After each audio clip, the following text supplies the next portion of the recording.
மக்களே 2 நாளைக்கு முன்னாடி சென்னை முகப்பேர்ல குடிபோதையில பாவம் இந்த ஏரியால செவனன்னு பிச்சை எடுத்துட்டு பொழப்பு நடத்தின ஒரு வயசான பாட்டிய விடிய சீரழிச்சு கொலை பண்ணிருக்கா ஒரு குடியார நாய். ஏண்டா குடிபோதையில அது வயசான ஒரு அம்மாவை போயிட்டு பண்ணியோட கேவலமான ஜென்மங்கட்டா நீங்களா. நாமெல்லாம் இங்க குடிமக்கள் ஆட்சி நடத்துறோமா இல்ல குடிமக்கள் ஆட்சி நடத்துறோமா தெரியல. 24 மணி நேரமும் பார்ல அப்படியே பிளாக்ல சரக்கு ஓட்டிக்கிட்டே இருக்கிறானுங்க. எவனும் குடும்பம் நடத்துற மாதிரி தெரியல. விடிய போயிட்டு சரக்கு வாங்கி குடிச்சே சீரழிக்கிறாங்க. அந்த குடியாரங்க காசுலதான் நீங்க ஆட்சி நடத்தணுமா, இப்படிப்பட்ட கேவலமான ஆட்சி தான் நீங்க பண்ணணுமா அப்படின்னு சொல்லிட்டு டாஸ்மாக் நிர்வாகத்தையும் அதை மாணவரியா செயல்படுறதுக்கு அனுமதிக்கிற இந்த குடியார ஆட்சி நடத்துற ஆளுங்கட்சி அரசாங்கத்தையும் ஒட்டுமொத்த தமிழ்நாடு மக்களும் இங்க நடந்த கேவலமான அந்த பாட்டி சம்பவத்துக்கு அப்புறமா கிளின்னு கிளிக்கிறாங்க. இந்த கொடூரமான சம்பவம் எங்க நடந்துச்சு, எப்ப நடந்துச்சு, பாதிக்கப்பட்ட அந்த பாட்டி யாரு, அந்த பாட்டியை சீரழிச்ச அந்த நபர் யாரு, அந்த நபரை எப்ப கைது பண்ணாங்க, அவன் மேல என்னென்ன சட்டங்கள் பாய போகுது, விசாரணையில அவன் என்னெல்லாம் சொன்னா, இது எல்லாத்துக்கும் காரணமானது அந்த குடிதான். அந்த குடியார ஆட்சி நமக்கு தேவையா தேவை இல்லையா அப்படின்ற எல்லாத்தையும் தெரிஞ்சுக்கதான் சம்பவம் நடந்த அந்த ஸ்பாட்டுக்கே நாம இப்ப வந்திருக்கோம். மக்களை சென்னை முகப்பேர் ஈஸ்ட்ல எனக்கு பின்னாடி நீங்க பாக்குற இந்த பில்டிங்ல அந்த கார்னர்ல சின்ன இடம் மாதிரி தெரியும் பாத்தீங்களா, அந்த இடத்துல வச்சுதான் அந்த கொடூரமான கேவலமான சம்பவம் நடந்திருக்கு. இப்ப என்ன பிரச்சனை அப்படின்னா, மதுரையை சேர்ந்த ஷேக் அப்படின்ற ஒரு நபர் நாம இருக்கக்கூடிய இந்த முகப்பேர் பகுதியில பிளம்பரா ஒர்க் பண்ணிட்டு இருந்திருக்கா. அவனுக்கு ஏற்கனவே கல்யாணம் ஆகி 2 பெண் குழந்தைகள் இருக்கிறாங்க. சோ பொண்டாட்டி பிள்ளை எல்லாமே நேட்டிவ்ல மதுரையில தான் இருக்கிறாங்க. அவன் மட்டும் தான் இங்க வேலையை பார்த்துட்டு அப்படியே சுத்திட்டு இருந்திருக்கான். அவனை பொறுத்த வரைக்கும் டெய்லி நைட் ஆனா அப்படியே கட்டிங் அடிக்கணும், இல்லாட்டி கை நடுங்கிற குரூப்பை சேர்ந்தவன். சோ டெய்லி நைட்டு சரக்கு அடிக்கிறவன், சரக்கு பத்து வீடியோ பிளாக்ல வாங்கி கூட அடிப்பான். அந்த மாதிரிதான் வேலையை பார்த்துட்டு சரக்கு அடிச்சுட்டு இந்த ஏரியால அவனும் பிளம்பரா சுத்திட்டு இருந்திருக்கான். சென்னை ஈஸ்ட் முகப்பேர்ல சர்ச் ரோட்ல எனக்கு பின்னாடி நீங்க பாக்குற இந்த ஒயின் ஷாப்ல தான் 2 நாளைக்கு முன்னாடி அந்த மதுரையை சேர்ந்த ஷேக் குடியார நாய் நெக்க போதையற அளவுக்கு நல்லா குடிச்சிட்டு இந்த ஏரியால குறுக்க மறுக்க சுத்திட்டு இருந்திருக்கான். அதுக்கப்புறமா தான் இதே ஏரியால எல்லாருக்கிட்டயுமே அப்பா ஒரு 10 ரூபா குடி சாமி, பசிக்குது சாமி அப்படி சொல்லிட்டு பாவ பிச்சை எடுத்து பொழப்பு நடத்திட்டு வர்ற 54 வயசான ஒரு பாட்டிய பார்த்து, அந்த பாட்டிய பார்த்த உடனே போதையில இவனுக்கு காமம் ஏறி இருக்கு. அதுக்கப்புறமா அந்த பாட்டிக்கும் சேர்த்து ஒரு கோட்டை இங்க போயிட்டு வாங்கிட்டு அந்த பாட்டியை கையில பிடிச்சிட்டு, பாட்டி வா எங்கட வா எங்கட வா அப்படின்னு சொல்லிட்டு இழுத்துட்டு எங்க போயிருக்கான் அப்படின்னா, சம்பவம் நடந்த அன்னைக்கு நைட்டு 11 மணிங்க. இந்த ஏரியால எல்லா கடையுமே பூட்டிட்டாங்க, பெருசா ஆள் நடமாட்டம் கிடையாது. அன்னைக்கு 11 மணிக்கு மேல நல்லா இந்த ஷேக் போதையை போட்டுக்கிட்டு ஒரு எக்ஸ்ட்ரா குவார்டரி வாங்கி வச்சுக்கிட்டு அந்த ஒயின் ஷாப் பக்கத்துல பார்த்து அந்த பாட்டியால நடக்க முடியாது அப்படின்றதால அந்த பாட்டி அப்படியே தூக்கிக்கிட்டு இந்த ரோடு வரைக்கும் அப்படியே அங்க இருந்து கிராஸ் பண்ணி, நீங்க எனக்கு லெஃப்ட் சைட்ல பாக்குற இந்த பில்டிங்ல இங்க பாருங்க, இந்த ஒரு இடம் தெரியுது பாத்தீங்களா, அந்த பாட்டியை கையில அப்படியே ரோட கிராஸ் பண்ணி அப்படியே தூக்கிட்டே அந்த பாட்டியை இங்க உட்கார வச்சுட்டான். இந்த காம்ப்ளெக்ஸை பொறுத்த வரைக்கும் அதோட 2 பக்கத்துல இந்த மாதிரி கவர்டு பார்க்கிங் மாதிரி கொடுத்துருக்காங்க. பெரிய பெரிய இரும்பெல்லாம் அடிச்சிருக்காங்க. அதனால ரோட்டு பக்கம் யாரும் டக்குன்னு போகும்போதும் இங்க என்ன நடக்கு ஏது நடக்குன்னு யாராலையும் பார்க்க முடியாது. இந்த இடத்துல லைட் வேற இல்ல. சம்பவம் நடந்த அன்னைக்கு 11 மணிக்கு மேல இதே மாதிரிதான் அந்த பாட்டியை தூக்கிட்டு யாருமே இல்லைன்றத பார்த்துட்டு அந்த பாட்டி இங்க உட்கார வச்சுட்டு அவன் எடுத்து வந்த கோட்டரை எடுத்து அந்த பாட்டிக்கு ஊத்தி கொடுக்குறான். குடி அப்படின்னு சொல்லிட்டு அந்த பாட்டி பாவம் வயசான பாட்டி. நான் ஆல்ரெடி சொன்ன மாதிரியே அந்த கைகள்லாம் சூம்பி போன பாட்டி, நடக்கவே முடியாது. இப்படித்தான் ஒரு மாதிரியா நடப்பாங்களாம். ஏரியா மக்கள் சொல்லியிருக்கிறாங்க அந்த பாட்டி ஏற்கனவே இப்படிதான்ப்பா பாத்துருக்கோம் அப்படின்னு சொல்லிட்டு. அப்படிப்பட்ட ஒரு பாட்டியை குடின்னு கப்பல் பண்ணி குடிக்க வச்சு கொஞ்சம் டைம் அப்படியே போயிருக்கு. அதுக்கப்புறமா அந்த பாட்டி கிட்ட தப்பா நடக்க முயற்சி பண்ணிருக்கான். அந்த பாட்டியை சீரழிக்க ட்ரை பண்ணிருக்கான். நான் உட்கார்ந்து இருக்கிற இதே இடத்துலதான் அந்த ஷேக் உட்காந்துட்டு நல்லா குடிச்சிட்டு ஆப்போசிட்ல உட்கார்ந்து அந்த பாட்டியை தப்பான இடத்துல தொடுறது, அந்த பாட்டியை சீரழிக்கிற மாதிரி ட்ரை பண்ணிருக்கான். இதுல கோபமான அந்த பாட்டி அவங்க கிட்ட இருந்து எஸ்கேப் ஆருக்கு ட்ரை பண்ணிருக்காங்க. என்ன விடுடா அப்படி இப்படின்னு ஏதோ சொல்லியிருக்காங்க, ரிஃப்யூஸ் பண்ணிருக்காங்க, தடுத்திருக்காங்க. இதுல டென்ஷன் ஆனா அந்த ஷேக் நான் என்ன பண்ணிருக்கானா, அவன் வயசான பாட்டின்றது கூட தெரியாம போதையில அவன் பண்ணது எல்லாமே போதையில தான் பண்ணிருக்கான், தெரிஞ்சதான் பண்ணிருக்கான். அந்த போதையில அந்த பாட்டியோட தலைமுடி இப்படி பிடிச்சு அந்த பாட்டி என்ன பண்ணிருக்கான்னா இங்க எல்லாம் முட்டை வச்சிருக்கான். இதை விட கொடுமை அப்படின்னா இங்க பாருங்களேன், இந்த ஒரு டைல்ஸ் எந்த அளவுக்கு ஸ்ட்ராங்கா இருக்கும் நமக்கு தெரியும். இந்த டைல்ஸே உடையிற அளவுக்கு பாட்டியோட தலைய பிடிச்சு இங்கே முட்டியே அந்த பாட்டியை கொடூரமான முறையில சித்திரவதை பண்ணிருக்கான். அவ்வளவு ஸ்ட்ராங்கா இருக்கிற இந்த டைல்ஸ்ல பாட்டியோட தலைமுடி அப்படி பிடிச்சு முட்டை வச்சு கொடூரமான முறையில தாக்குனது மட்டும் இல்லாம உள்ளுக்குள்ள நான் ஆல்ரெடி சொல்லியிருந்தேன் பாத்தீங்களா, கரும்பு போடுற அந்த அண்ணன் கரும்பு போடுறது, அப்புறம் உள்ளுக்குள்ள அந்த சின்ன கோடாரி அதுலாம் கிடக்கும். அதுல ஒரு பெரிய மண்வெட்டி மாதிரி எடுத்துட்டு இங்க கிடந்த அந்த பாட்டியை போட்டு அடின்னு அடிச்சிருக்கான், தலையிலே போட்டு இருக்கான். இந்த எல்லா கொடூரமான சம்பவங்களுமே இங்க இருந்த இந்த பில்டிங்ல இருந்து அந்த சிசிடிவி ஃபுட்டேஜ்ல ரெக்கார்ட் ஆயிருக்கு. அதை போலீஸ்காரங்க கைப்பற்றிருக்காங்க. அது மட்டும் இல்லாம நான் ஆல்ரெடி சொன்னேன் பாத்தீங்களா, அந்த பாட்டியை இப்படி கைத்தாங்களா கூட்டிட்டு வந்தா சைட்ல குவார்டர் பாட்டில் இருந்துச்சுன்னு, அப்படி ரோடு கிராஸ் பண்ணி வரதையும் அங்க இருக்கிற சிசிடிவி ஃபுட்டேஜ்ல கவர் ஆயிருக்கு. போலீஸ்காரங்க அதையும் கைப்பற்றிருக்காங்க. சோ இந்த இடத்துல கொடூரமான முறையில தனக்கு ஒத்துழைக்கல, சீரழிக்க அனுமதிக்கலன்னு சொல்லிட்டு அந்த பாட்டியை அடிச்சே பண்ணிட்டா. இந்த இடத்துல பாத்தீங்கன்னா அவ்வளவு ரத்தக்கரை, இந்த இடம் ஃபுல்லா இங்க பாருங்க. இதை விட கொடுமை என்ன அப்படின்னா, அந்த பாட்டி இங்க கொடூரமான முறையில கொலை பண்ணதுக்கு அப்புறமா அந்த குடியார ஷேக் நாயி போதை பத்தலன்னு சொல்லிட்டு திரும்பவும் அந்த ஒயின் ஷாப்ல போயிட்டு பிளாக்ல சரக்கு வாங்கியிருக்கான். பிளாக்ல திரும்ப வாங்கி நல்லா போதைய போட்டுட்டு இங்க வந்து இங்க விழுந்து இறந்து கிடக்குற அந்த பாட்டியோட துணி எல்லாத்தையும் உருவி பாவம் வயசான நொந்து போன பாட்டிய போயிட்டு விடிய விடிய சீரழிச்சிருக்கான். நைட்டு 11 மணிக்கு மேல போதைய போட்டு அந்த பாட்டியை கூட்டிட்டு வந்து சீரழிக்க ஆரம்பிச்சு சித்திரவதை பண்ண ஆரம்பிச்சவன் காலங்காத்தால 4 மணி வரைக்கும் அந்த பாட்டியை வந்து சீரழிச்சிருக்கான். அதுவும் உயிர் இருக்கிற பாட்டி இல்லங்க, 11 மணிக்கு மேலேயே பஞ்சாயத்துல அந்த பாட்டி அடிச்சு கொலை பண்ணிட்டான். இறந்து போன பாட்டியோட வெத்து உடம்பு, அந்த மெலிஞ்சு ஓஞ்சு போன அந்த உடம்ப போயிட்டு 4 மணி வரைக்கும் சீரழிச்சிருக்காங்க. அப்ப அந்த நாய் அந்த போதை என்ன பாடுபடுத்திருக்கு, போதை ஒரு மனுஷனை எந்த அளவுக்கு மிருகமாக்குன்றதை யோசிச்சுக்கோங்க. காலங்காத்தால 4 மணிக்கு மேல அங்க கிடந்த அந்த பாட்டியோட உடம்ப எடுத்துட்டு வந்து நான் நிக்கிறேன் பாத்தீங்களா, கரெக்டா இந்த கரும்போட இந்த பக்கத்துல வந்து போட்டிருக்கான். போட்டது மட்டும் இல்லாம அதே போதையில அப்படியே அந்த பாட்டியோட உடம்பு மேலேயே படுத்து தூங்கியிருக்கான் அந்த குடிகார நாய் ஷேக்கு. அதுக்கப்புறமா காலையில 7:30 மணி போல அந்த கரும்பு கடைக்கார அண்ணா வந்து அந்த இடத்த வந்து சரி வேலைக்கு வந்துட்டாரு, வந்துட்டு அந்த இடத்த கூட்டணுமே அப்படின்றதுக்காக அவருடைய கரும்பு எல்லா பொருளும் இங்க தானே போட்டு வச்சிருப்பாரு, அதுல விளக்கமாத்த எடுத்துட்டு போய் கூட்டலாம் அப்படின்றதுக்காக விளக்கமாத்த தேடி வந்திருக்காரு. அப்படி தேடி வரும்போதுதான் பார்த்திருக்காரு அந்த கொடூரமான காட்சிய. அந்த வயசான பாட்டி உடம்புல ஒட்டு துணி இல்லாம கொடூரமான முறையில இங்க வந்து இறக்க அந்த பாட்டி மேலே அந்த குடியார நாய் வந்து அப்படியே படுத்து கிடக்குறான். அதுக்கப்புறமா அந்த கரும்பு ஜூஸ் கடைக்கார அண்ணன் வந்து போலீஸ்க்கு தகவல் சொல்லி அக்கம் பக்கத்துல எல்லாருமே வந்து பாட்டியோட உடலை வந்து கைப்பற்றி மேல போற மாதிரி பொத்தி தூக்கிட்டு போயிட்டாங்க. அவன் செம்ம போயில இருந்திருக்கான். அவனுக்கு தண்ணியை தொளிச்சு விட்டு அவனை எழுப்பி விட்டு கூட்டு போயிட்டு விசாரணை பண்ணிட்டு இருக்காங்க. அவன் கொடுத்த வாக்குமூலத்துலதான் இது எல்லாமே தெரிய வந்திருக்கு. சோ அவன் தான் எல்லாத்தையும் சொல்லிட்டான். இந்த சம்பவத்துல பாதிக்கப்பட்ட அந்த பாட்டியை பொறுத்த வரைக்கும் அவங்க உள்ளூர்காரங்க கிடையாதான், வெளியூர்காரங்க அப்படின்னு மாதிரி சொல்றாங்க. பல வருஷத்துக்கு முன்னாடி ஏதோ ஒரு பஞ்சாயத்துல இந்த ஏரியாவுக்கு வந்திருக்காங்க. முகப்பேர் ஈஸ்ட் இந்த சர்ச் ரோட்ல தான் போற வர்றவங்ககிட்ட ஒரு 10 ரூபா குடிசாமி பசிக்குது சாமி அப்படி சொல்லிட்டு வாங்கி சாப்பிட்டுட்டு ஒரு கடை தண்ணி பக்கத்துல அப்படியே தூங்கி எழுந்திரிச்சிட்டு அவங்களோட பொழப்பு அப்படியே போயிட்டு இருந்திருக்கு. அப்படிப்பட்ட ஒரு பாவமான நிலைமையில இருக்கிற அந்த பாட்டியை போயிட்டு இப்படி பண்ணிருக்கான் அப்படின்ற சம்பவம் தான் இந்த ஏரியா பகுதி மக்களை கொந்தளிக்க வச்சிருக்கு. ஏன்னா ஒரு குடி போதையில ஒரு தெரு பொறுக்கினாயி ஒரு பாட்டியவே இந்த பாடு படுத்திருக்கானே, அந்த பாட்டியவே சீரழிச்சிருக்கானே. அப்போ இங்க ஃபுல்லா குடியிருப்புகள் இருக்குங்க, மக்கள் எல்லாம் இருக்கிறாங்க. அப்போ அந்த பெண்களுக்கு குழந்தை குட்டிகள் இருக்கிறவங்களுக்கு எல்லாம் அவங்களுக்கு எல்லாம் என்னென்ன நடக்குமோ அப்படின்னு சொல்லிட்டு பயத்துல இருக்கிறாங்க. பாவம் பிச்சை எடுத்து பொழப்பு நடத்தின அந்த பாட்டி சீரழிக்கப்பட்டதுக்கு மெயின் காரணம் எனக்கு பின்னாடி இருக்கிற இந்த ஒயின் ஷாப் தான். ஏன்னா 11 மணிக்கு மேலதான் போதை இன்னும் வேணும் அப்படின்றதுக்காக அந்த ஷேக்கு நாய் இங்க வந்து பிளாக்ல அந்த சின்ன ஓட்ட மாதிரி தெரியும் பாத்தீங்களா, அதுல பிளாக்ல சரக்கை வாங்கிட்டு குடிச்சிட்டு போதை ஏறினாலதான் அதுல கண்ணு முன்னு தெரியாம வேணும்னே அந்த பாட்டியை தூக்கிட்டு போய் சீரழிச்சிருக்கா.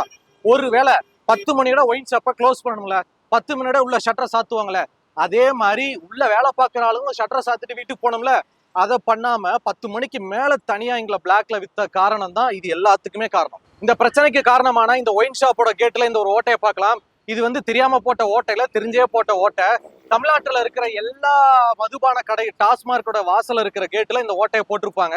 ஏன்னா 10 மணிக்கு மேல க்ளோஸ் பண்ணதுக்கு அப்புறமா பிளாக்ல விற்கிறதுக்காக. சோ குடிமகன்கள் வந்து பிளாக்ல சரக்கு வேணும் அப்படின்னா இங்க வந்து அண்ணா அண்ணா ஒரு கோட்டருக்கானே அண்ணே பரவாயில்ல 50 ரூபா சேர்த்து கொடுக்குறேன் அப்படின்னு சொல்லிட்டு இங்க வந்து பிளாக்ல வாங்கிட்டு தான் சரக்கு அடிச்சிட்டு இருக்காங்க. இது காலகாலமா இப்படிதான் போயிட்டு இருக்கு. ஒரு தெருவுக்கு 6 ஒயின் ஷாப் 4 பார் வச்சிருக்கிற பாண்டிச்சேரியில கூட யாருமே குடிச்சிட்டு இந்த அளவுக்கு கிரைம் ரேட் கொடுத்தது இல்ல. ஆனா தமிழ்நாட்டை பொறுத்த வரைக்கும் தலைநகர் சென்னையிலேயே இந்த டாஸ்மார்க்லாம் எங்க வைப்பாங்க தெரியுமா? ஸ்கூலுக்கு பக்கத்துல ஆப்போசிட்ல பாருங்களேன், குடும்ப குட்டியோட தங்கி இருக்கிற இந்த அபார்ட்மெண்ட்டுக்கு அப்படி ஆப்போசிட்ல போலீஸ் ஸ்டேஷன் பக்கத்துல ஒரு கடை இருக்கிற பக்கத்துலதான் வச்சுக்கிட்டு விடிய 24x7 வரைக்கும் பிளாக்ல வித்துட்டு இருக்காங்க. சோ இந்த மாதிரி தமிழ்நாடு முழுக்க டாஸ்மார்க்ல கிடைக்கிற வருமானத்தை வச்சுதான் நீங்க அரசாங்கத்தை ரன் பண்ணணுமா? உங்களுக்கு வேற சோர்ஸே கிடையாதா? ஜப்பானு சீனா சொல்லிட்டு பல்வேறு நாடுகளை வந்து தொழில் புரட்சி பண்ணி தொழிலை டெவலப் பண்ணி இன்வெஸ்ட்மெண்ட்டை கொண்டு வந்து அது மூலமா தான் நாட்டை டெவலப் பண்றான். அது எதுக்குமே வக்கு இல்லாம குடியாரங்க குடிச்சு அவங்க கொடுக்குற காசை வச்சுதான் நாங்க அரசாங்கத்தை ரன் பண்றோம்னு சொல்லிட்டு தூக்கிட்டு வர்றீங்களே, நீங்களா என்ன அரசாங்கம் நடத்துறீங்க? இப்படி எல்லாரோட குடும்பத்தை தாலிய குடியாலே அழிச்சுதான் நீங்க வந்து அரசாங்கத்தை ரன் பண்ணணுமா அப்படின்னு சொல்லிட்டு இந்த குடினால பாதிக்கப்பட்ட மக்களும் தாலி எடுத்து நிக்கிற பெத்தவங்களும் பெற்றோர்களும் நிறைய பெண் பிள்ளைகளும் கதறிக்கிட்டு இருக்காங்க அரசாங்கத்தை பார்த்து. பல இந்த மாதிரி டாஸ்மார்க் எல்லாம் விடிய விடிய பிளாக்ல ஓட்டுறாங்களே, இதனால இவ்வளவு பாதிப்பு வருது, இதை தடுத்து நிப்பாட்ட முடியாதான்னு சொல்லிட்டு நீங்க கேட்கலாம். சத்தியமா நிப்பாட்ட முடியாது. ஏன் அப்படின்னா 10 மணி வரைக்கும் ஓட்டுற சரக்கோட கலெக்ஷன் மட்டும்தான் அந்தந்த பார்ல போய் சேரும். 10 மணிக்கு மேல பிளாக்ல ஓட்டுறாங்க பாத்தீங்களா, 50 ரூபா கூட 60 ரூபா கூட எக்ஸ்ட்ரா வச்சு அந்த கலெக்ஷன் எல்லாமே யாருக்கு போகும் அப்படின்னா இந்த ஏரியாவுக்கு நைட் பேட்ரோல் வர இன்ஸ்பெக்டர் அந்த போலீஸ்காரங்களுக்கு ஒரு மாமூல் போயிடும், வார மாமூல் மாச மாமூல் போயிடும். அது மட்டும் இல்லாம ஏரியால இருக்கக்கூடிய கட்சியில இருக்கிற முக்கியமான வட்டம் மாவட்டம் பெரிய பெரிய தலைகள் இருக்கும் பாத்தீங்களா, அவங்களுக்கு மாமூல் போயிடும். சோ இந்த மாதிரி டாஸ்மாக்ல பிளாக்ல ஓட்டுறது மூலம் வரக்கூடிய பெரிய பெரிய சோர்ஸை நம்மளால அவங்க கிட்ட போறதா தடுத்து நிப்பாட்ட முடியாது. அதையும் தாண்டி பாதிக்கப்பட்ட ஒருத்தவங்க ஏரியா போலீஸ் கால் பண்ணி, சார் இந்த மாதிரி இந்த ஏரியால வந்து மாமூல் பிளாக்ல சரக்கு விற்கிறாங்க சார், போய் என்னன்னு தடுங்க சார் அப்படி சொல்லிட்டு நம்ம சொன்னோம் வச்சுக்கோங்களேன், அந்த நம்பரை போலீஸ்காரங்க சேவ் பண்ணி வச்சுக்கிட்டு எந்த ஒயின் ஷாப்ல பிளாக்ல விற்கிறாங்களோ அந்த ஒயின் ஷாப்பை லீஸ்க்கு எடுத்து நடத்துவாரு பாத்தீங்களா, அந்த நடத்துற ஆளுக்கே கால் பண்ணி, அப்பா உன் ஒயின் ஷாப்ல நைட்டு பிளாக்ல ஓட்டுறியாம ஒருத்தன் கால் பண்ணி கம்ப்ளைண்ட் பண்றான், இந்த அவன் நம்பர் சொல்லிட்டு நம்பர் கொடுத்துருவாங்க. அவன் என்ன பண்ணுவான், அவனுக்கு போனை போட்டு, ஏன்டா நீ எவ்வளவு பெரிய இருந்தா ஏன் ஒயின் ஷாப்ல பிளாக்ல விற்கிறேன்னு சொல்லிட்டு போலீஸ் கம்ப்ளைண்ட் பண்ணுவேன், வேற மாதிரி முடிச்சுட்டு பாத்துக்கோன்னு சொல்லிட்டு கம்ப்ளைண்ட் பண்ண போன் நம்பரை ஷேர் பண்ணி இவன் திட்டுவான். சோ இந்த மாதிரி தான் போயிட்டு இருக்கு. இதெல்லாம் உண்மையா பால ஆதாரம் உங்களுக்கு இருக்கான்னு கேட்டீங்கன்னா இருக்கு. தமிழ்நாட்டில் இருக்கக்கூடிய அனைத்து ஒயின் ஷாப்புகளும் நைட்டு 10 மணிக்கு மேல பிளாக்ல ரன் ஆயிட்டு தான் இருக்குது. அதுக்கு சாட்சி தான் நீங்க பாத்தீங்கன்னா இந்த சின்ன ஓட்டை. இந்த சின்ன ஓட்டையில தான் நைட் ஆனா ஒரு கோட்டுக்கான என்ன குண்ண 50 ரூபா எக்ஸ்ட்ரா தான் பரவாயில்லன்னு சொல்லிட்டு இல்லதான் வாங்கிட்டு போவாங்க. சோ இது வந்து அரசாங்கத்துக்கு தெரியாம இருக்குமா? தெரியும். அதிகாரிகளுக்கு தெரியாம இருக்குமா? தெரியும். அவங்களாம் அப்படியே கண்டுக்காம விட்டுருவாங்க.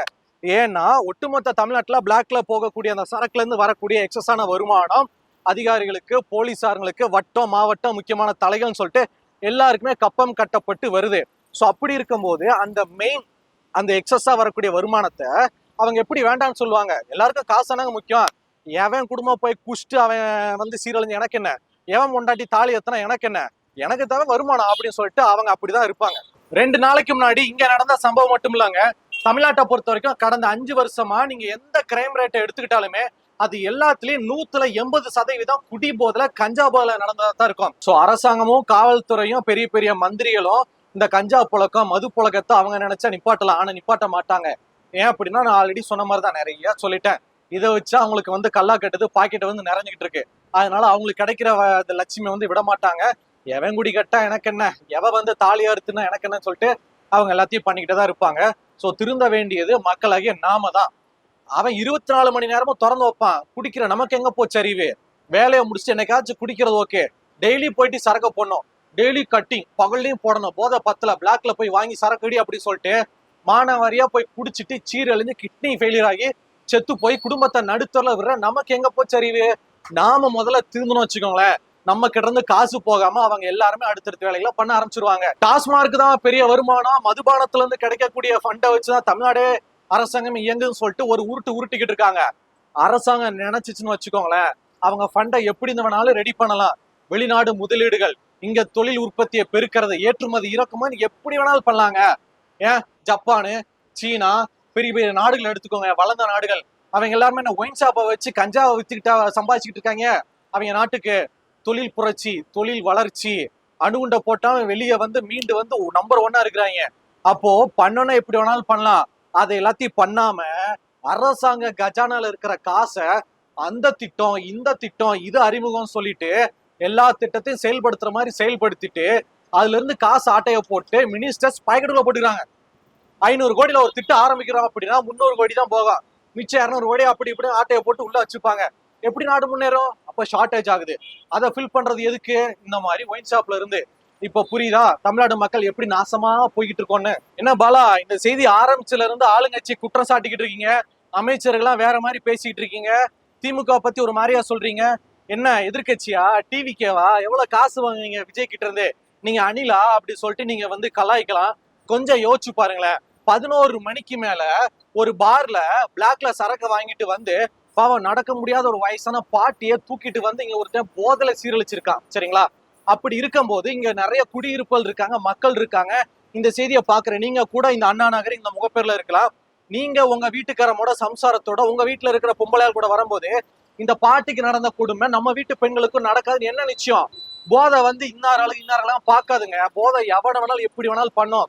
அதனால நான் இதெல்லாம் சொன்ன உடனே என்னை வந்து டிவிக்கே நான் வந்து அணில எதிர்கட்சி ஆளுங்கட்சியை வந்து சப்போ அடிக்கிறேன் அப்படி சொல்லிட்டு நீங்க நினைக்கிறது மகா முட்டாள்தனம். முதல்ல என்ன நடக்குன்னு யோசிச்சு பாருங்க. உங்க வீட்லயும் பொண்டாட்டிக்குள்ள இருக்கு, உங்க வீட்டுல லேடிஸ் இருக்காங்க. அந்த பாட்டிக்கு நடந்த கொடுமை நாளை பண்ண நமக்கும் நடக்கலாம். ஏன்னா இது வந்து காட்டுக்குள்ள வெளியில நடக்கல, பிரைம் லொகேஷன்ல முகப்பேரோட ஈஸ்ட்ல நடந்திருக்குது. நான் அதனாலதான் அந்த அளவுக்கு கொந்தளிக்கிறேன். நம்ம தமிழ்நாட்டை பொறுத்த வரைக்கும் ஒயின் ஷாப்ல நீங்க வாங்கி குடிக்கிறது எல்லாமே மட்டமான சரக்கு.